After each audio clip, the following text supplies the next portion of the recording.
सुना, आदरणीय कल्याणदास जी, हमारे बहुत वरिष्ठ विधायक आदरणीय मुन्ना सिंह चौहान जी, आदरणीय विनोद चमोली जी, आदरणीय उमेश शर्मा काऊ जी, कैंट क्षेत्र की लोकप्रिय विधायक आदरणीय सरिता कपूर जी, मंच पर उपस्थित हमारे नव निर्वाचित मेयर भाई सौरभ थकलियाल जी, भारतीय जनता पार्टी के महानगर अध्यक्ष भाई सिद्धार्थ अग्रवाल जी, मुख्य सचिव राधा रघुवी जी, पुलिस महानिदेशक श्री दीपक सेठ जी, आनंद वर्धन जी, सुधांशु जी, सुंदरम जी, सुगोली जी, पांडे जी एवं सभी हमारे अधिकारीगण और सामने हमारे ठीक सामने वाले दीर्घा में बैठे हुए हमारे संगठन के महामंत्री संगठन आदरणीय अजय जी, विश्वास डावर जी, कैलाश पंत जी, विनय गोयल जी, ताराब संत जी, सुनील उन्याल गामा जी, नीरू देवी जी, मूरत राव शर्मा जी, ज्योति गहरोला जी, रमेश गढ़िया जी एवं मित्तल जी समेत सभी हमारे आए हुए सभी गणमान्य सभी महानुभाव और बड़ी संख्या में आज हम सबका उत्साहवर्धन करने के लिए, हम सबको ऊर्जा देने के लिए आज इस देहरादून में आयोजित इस कार्यक्रम में बड़ी संख्या में आए हुए सभी मेरे बड़े बुजुर्ग, माताएं, बहनें, सभी मेरे नौजवान साथियों, मीडिया के सभी हमारे मित्र, छायाकार बंधु, पत्रकार बंधु और आज लाइव टेलीकास्ट के माध्यम से पूरे उत्तराखंड के अंदर प्रत्येक जनपद मुख्यालय पर आयोजित हो रहे इस कार्यक्रम में प्रतिभाग करने वाले हमारे सभी मंत्रिमंडल के मेरे सब सहयोगीगण, सांसदगण, विधायकगण, हमारे मेयरगण, हमारे जनप्रतिनिधिगण, जिला पंचायत के अध्यक्ष, क्षेत्र पंचायत के प्रमुख, सभी जनप्रतिनिधि, ग्राम प्रधान, क्षेत्र पंचायत के सदस्य, नगर पालिकाओं के अध्यक्ष, नगर पंचायतों के अध्यक्ष, सभी हमारे सभासदगण, पार्षदगण, सभी जनप्रतिनिधिगण, भाइयों एवं बहनों, मैं सबसे पहले तो हमारी सरकार के द्वितीय कार्यकाल के 3 वर्ष पूर्ण होने के उपलक्ष्य में आयोजित इस विशाल सभा में बहुत बड़ी संख्या में पधारे आप सभी माताओं, बहनों का, नौजवानों का, बड़े बुजुर्गों का मैं हृदय से स्वागत करता हूं। अभी विधानसभा का सत्र जो आयोजित हुआ था उसमें एक सख्त भू कानून भी लागू कर दिया है जो हमारी देवभूमि की इस पुण्य धरा को भू माफियाओं से बचाने में कारगर सिद्ध होगा। भाइयों बहनों,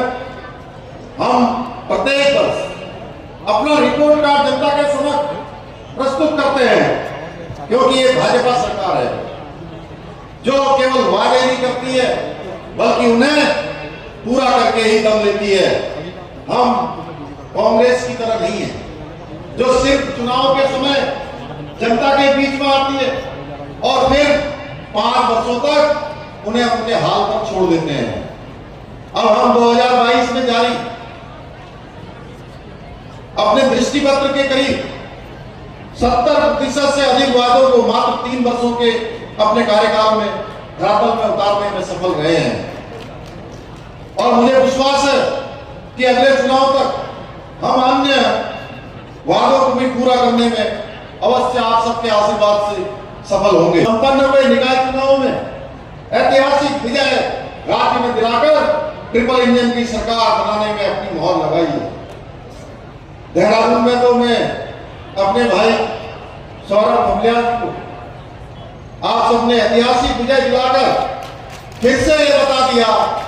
कि देहरादून की देशभक्त जनता हमेशा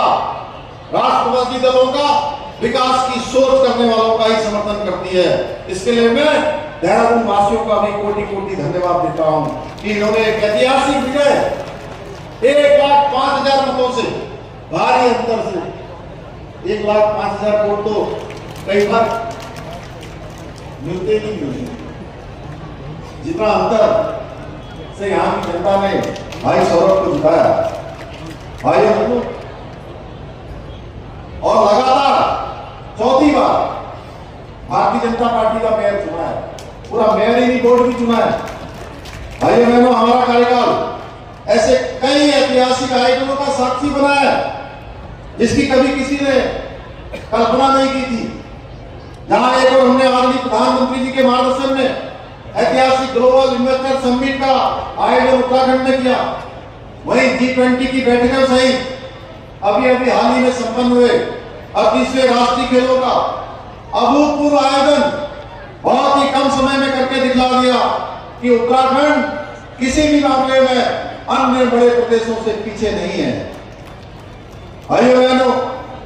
हम देहरादून को भी एक आधुनिक और विकसित शहर बनाने के लिए पूर्ण रूप से संकल्पबद्ध होकर कार्य कर रहे हैं। इसके लिए हम 1400 करोड़ रुपए की विभिन्न परियोजनाओं पर कार्य कर रहे हैं। आज देहरादून में देश की 5वीं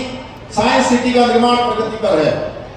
साथ ही स्मार्ट वाटर मैनेजमेंट परियोजना देहरादून में और वायु रूप से संचालित की जा रही है।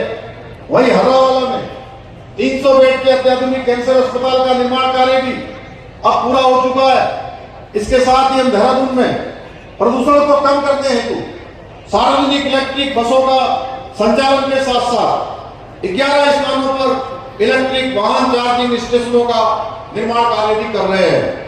हमारा लक्ष्य है कि देहरादून एक ऐसा आधुनिक शहर बने जो देश में विकास, पर्यावरण संरक्षण और जन सुविधाओं का उत्कृष्ट उदाहरण प्रस्तुत करे। मुझे प्रसन्नता है आज यहाँ देहरादून जनपद की विभिन्न योजनाओं के लाभार्थीगण भी उपस्थित हैं। मैं आप सभी को भी शुभकामनाएं देता हूं और आशा करता हूं कि आप सभी इसी प्रकार प्रगति के पथ पर आगे बढ़ते रहेंगे। भाइयों बहनों, आज इस अवसर पर मैं कुछ घोषणाएं भी करना चाहता हूं। प्रदेश के नौजवानों के लिए, प्रदेश के हमारे